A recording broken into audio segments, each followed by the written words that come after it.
అసలు 2013 సినిమా ఏంటి, 25లో రావడం ఏంటి, 100 కోట్లు కలెక్ట్ చేయడం ఏంటి, ఏమో వైట్ల గారు, వరలక్ష్మి, శరత్ కుమార్, విజయ్ ఆంటోనీ గారు. హైలైట్ ఏంటంటే ఏం లేవండి, చచ్చిపోతారేమో, ఇదే ఆయన ఆఖరి సినిమా ఏమో.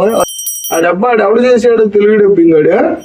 19 సీట్లు ఎమ్మెల్యే సీట్లు, అట్లా కళ్యాణ్ గారి గురించి అలా తప్పుగా మాట్లాడుతూ. Hi friends, welcome to film revive. ఈ రోజు మనం మాట్లాడుకోబోయే చిత్రం మద్దా గజర్ రాజు. ఇంకా ఈ సినిమా రివ్యూ గురించి మరియు ఇంత లేట్ అవడానికి కారణం, ఇంకా కొన్ని విషయాలు ఉన్నాయి ఈ సినిమాలో మాట్లాడాల్సినవి, చాలా విశేషాలు ఉన్నాయి. వాటన్నిటిని మనం ఇప్పుడు మాట్లాడుకునే ముందు కాస్త వీడియోని చూస్తే లైక్ చేసి ఆ షేర్ ఏదైనా చేయండి, కుదిరితే సబ్స్క్రైబ్ కూడా చేయండి. ఇంకా మూవీ రివ్యూ విషయానికి వచ్చేటప్పటికి, ఇంకా ఈ సినిమాయే ఒక విషయం. ఎందుకంటే ఈ సినిమా 2012 సంవత్సరంలో షూటింగ్ స్టార్ట్ అయ్యి 2013లో రిలీజ్ అవ్వాల్సిన చిత్రం ఇప్పుడు 2025లో రిలీజ్ అయింది. అప్పుడు సంక్రాంతికి అనుకున్నారు, ఇప్పుడు సంక్రాంతి రాలేదు, కాకపోతే సంక్రాంతి దాటిన తర్వాత వచ్చి at the same time Vishal career లోనే బిగ్గెస్ట్ హిట్ 100 crores కలెక్ట్ చేసిన సినిమా ఇది. అసలు నంబర్లు ఆశ్చర్యంగా ఉన్నాయి. అంటే కొంతమంది అనుకుంటున్నారు ఆ నంబర్లు చూసి, ఏంటబ్బా అసలు 2013 సినిమా ఏంటి, 25లో రావడం ఏంటి, 100 కోట్లు కలెక్ట్ చేయడం ఏంటి, ఏముంది ఆ సినిమాలో మ్యాటర్ అంటే, సినిమాలో 100 కోట్లు కలెక్ట్ చేయడానికి ఒకే ఒక్క రీజన్. ఇంకా ఈ సినిమా ఎలా ఉంటది ఏంటి అంటే, ఇన్స్పైర్డ్ డైరెక్టర్ శ్రీను వైట్ల గారు, అప్పుడు ఆయన ఫామే నడిచింది. ఆయన థీమ్ తీసుకొని వాళ్ళు కూడా అక్కడ హీరోకి ఒక ఫ్రెండ్షిప్, ఫ్యామిలీనో ఏదో ఒకటి, ఎవరితో సంబంధం లేక ప్రశాంతంగా వెళ్ళే హీరో లైఫ్ లోకి ఇట్లా ఏదో ఒక రిలేషన్ నుంచి ఒక ఇష్యూ వస్తుంది. ఆ ఇష్యూని వెళ్ళి డైరెక్ట్ గా ఫైట్ చేసేసి అలాంటి ఏం చేయకుండా ఫన్నీగా సెటిల్ చేసేసి దాన్ని ఎట్టాగొట్ట ప్రాబ్లమ్ ని క్లియర్ చేయడమే ఈ సినిమా థీమ్. శ్రీను వైట్ల గారు ఆ సినిమాల్లానే సేమ్ ఆయన ఫార్ములా, ఆయన హిట్ అయిన ఫార్ములానే వాళ్ళు తీసుకుని అలా చేయడం జరిగింది.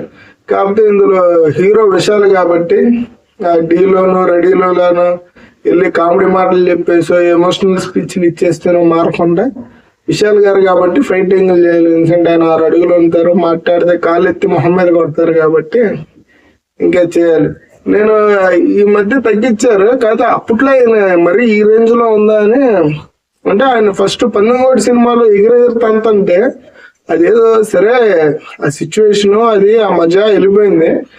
ఇంకా ఈ సినిమాలో అసలు మాట్లాడితే కాలేజీ అంతా ఉంటాడు.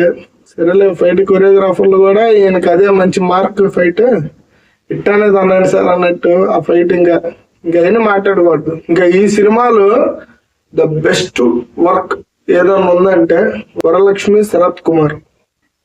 అసలు ఆవిడేంటి భయ్యా, ఒక 12 ఏళ్ల క్రితం ఆవిడ మామూలు ఫిగర్ కాదు, అసలు మైండ్ పోయింది. అసలు ఆవిడేంటి, మన కిక్ సినిమాలో ఇలియానా ఉన్నట్టు, బిల్లా సినిమాలో అనుష్క ఉన్నట్టు, మాట్లాడుకోవడాలు లేవు. అసలు ఆవిడని తీసుకొచ్చి ఇక్కడేమో విలన్ క్యారెక్టర్లు, అక్క క్యారెక్టర్లు వేసి నాశనం చేసేస్తున్నారు. సినిమా మొత్తంలోనే అసలు ఆ సినిమాకే హైలైట్ ఆవిడ. మీరు నేను నా మాట నమ్మరు కానీ ఒకసారి చూడండి, మామూలు లేదు, ఆవిడ ఎదిరిపోయారు. KGF సినిమాలో రాకీ బైనాడు చెప్తాడు కదా, బంగారు పల్లెని చిల్లరేయడం కోసం ఉంచుకున్నారు హుండీని, అట్లా ఉన్నారు ఆవిడ.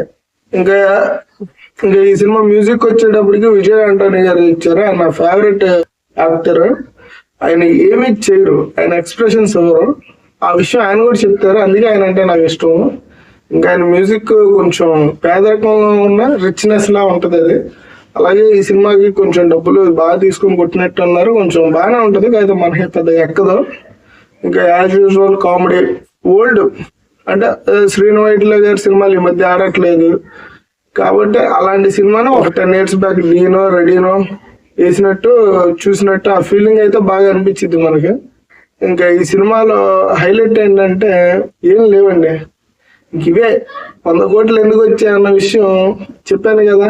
ఆ ఒక్క సీన్ కోసమే, ఆయన ముందు ఇచ్చిన అటెండెన్స్ కోసమే ఆయన చూసి ఇంకా విశాల్ గారు అయిపోయారు, ఇంక సీన్ లేదు, చచ్చిపోతారేమో, ఇదే ఆయన ఆఖరి సినిమా ఏమో, ఒకసారి చూసి ఆనందిద్దాం అన్న అటెండెన్స్లు అందరూ ఇవ్వటం వల్ల అన్ని డబ్బులు వచ్చి ఉంటాయి. తుప్పాలి అనకూడదు కానీ ఇంకా అంటే జనాలు మోస్ట్ ఆఫ్ ది సినిమా ఈ సినిమాని చూడటానికి మెయిన్ రీజన్ విశాల్ గారు ఆ ముందు ఇచ్చిన అటెండెన్స్. ఇంకా ఈ సినిమాలో ఇంకొంచెం చెప్పుకోవాల్సిన విషయం ఏంటంటే తెలుగు డబ్బింగ్. ఆ డబ్బా ఎవడు చేసాడు తెలుగు డబ్బింగ్ వాడు పవన్ కళ్యాణ్ గారు కామెడీ చేసేసాడు. ఇందులో ఒక ఎపిసోడ్ ఉండదు, పొలిటికల్ ఎపిసోడ్. ఆడ 19 సీట్లు ఎమ్మెల్యే సీట్లు అంటే కొన్ని ఎందుకు ఇప్పుడు డబ్బింగ్ చేసేటప్పుడు కూడా మన లోకల్ పాలిటిక్స్ ని అక్కడ చూపించి మళ్ళీ ఏంటి వాడు ఆ లీడర్ అమ్మాయిలకి వీక్నెస్ ఉండటం, అమ్మాయిల మీద ఇట్లాంటి చిన్నగా అంటే సెటారికల్ గా. ఇప్పుడు ఇది 2012లో సినిమా, వాళ్ళు అప్పుడు రాసుకోవాలి. అప్పుడు పవన్ కళ్యాణ్ గారు గెలవటం ఇలాంటి ఏం లేవు.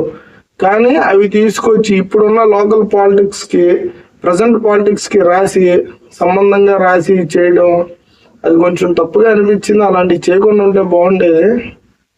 ఇది ఎందుకు అలా చేశారో మరి వాళ్ళకే వదిలేయాలి. కానీ అట్లా కళ్యాణ్ గారి గురించి అలా తప్పుగా మాట్లాడుతూ అంటే ఆ పేరు ఆయన చెప్పకపోయినా మనకు తెలుసు కదా, ఆ సిచ్యువేషన్స్ ని అలా క్రియేట్ చేయడం అట్లాంటి చిన్న చిన్న తప్పుగా అనిపించినాయి. ఓకే, ఏదైతే అయింది మన తెలుగులో పెద్ద ఆడదు ఈ సినిమా, ఆడలేదు కూడా. తమిళగా డబ్బులు వచ్చినాయి. ఓకే, వెళ్ళండి. ఇలాంటి సినిమాలు మళ్ళీ చేయాలి, చేస్తారు. కాకపోతే ఇలాంటి దిక్కుమాలిన పనులు చేయకుండా ప్రజెంట్ పాలిటిక్స్ ని గెలకుండా చేస్తే సెటైరికల్ మూవీ చేయండి. రాజీవ్ గారు చేస్తా ఉంటారు టోటల్ గా, అట్లా చేయాలి ఏదైనా చేస్తే. అంతేగాని చిన్న చిన్న విషయాల్ని తీసుకొచ్చి అలా మాట్లాడటం కరెక్ట్ కాదు అని అనిపించింది. ఇంకా ఫైనల్ గా ఈ సినిమాకి రేటింగ్ ఏం ఉండవండి. చూడండి, చిన్నపాటి నవ్వుతారు, ఎంజాయ్ చేస్తారు, అట్ ద సేమ్ టైం విసిగిస్తారు. తెలుసుగా, క్రింజ్ కామెడీ అంటారు దీన్నే. Thanks for watching. కుదిరితే లైక్ చేయండి. ఇంకా కొత్త మూవీస్ ఇంకా రెగ్యులర్ గా ఇస్తా ఉంటాను day to day. Thanks for watching. నా గురించి ఎందుకు మర్చిపోయావు? కావాలని మర్చిపోయాను.